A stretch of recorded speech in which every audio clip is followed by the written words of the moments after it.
এই দেখুন এই যে বন্ধুরা, আমাদের লাক্ষী লাকি গোয়েন্দা, বাবু জানি না মানি প্ল্যান্ট গাছটাতে গাছটাতে কি আছে, বাবু চেটে চেটে তদন্ত দেখছে। করছে, বাবু তদন্ত পাতা করছে চেটে আমাদের চেটে লাক্ষী দেখছে গোয়েন্দা, পাতায় কি যে গাছে আছে। কি আছে বাবু আমাকে এখন তদন্ত গোয়েন্দা করতে হবে। হয়েছে। সেই জন্য এই যে বাবু লাকি বসে বসে এখন গোয়েন্দা গাছ তদন্ত করছে। কালকে আর এখানে আজকে সব সকাল সকাল নতুন অনেক নতুন টবে গাছে মাটি দেওয়ার জন্য মাটি দিয়ে সেই নতুন কিছু গাছটা গাছ দেখুন কাদা লাগিয়েছি। কাদা হয়ে গেছে।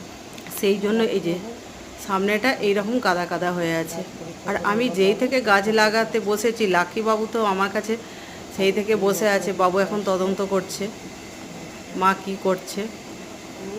আর এই অপরাজিতা গাছটা আজকে তিনটে অপরাজিতা ফুল ফুটেছে। নয়নতারা আর এই নয়নতারাটায় দুটো নয়নতারা, আর এই মিনি টগরটায় তিনটে মিনি টগর ফুটেছে। আর এখানে আর একটা নয়নতারা। ভাবলাম সকাল সকাল গাছগুলো লাগিয়ে ফেলি, মনটা খুব না আকাশটা একটু হয়েছে। হালকা মেঘ করেছিল, বৃষ্টি হলে হয়তো ভালোই গাছগুলো ধরে যাবে, সেই জন্য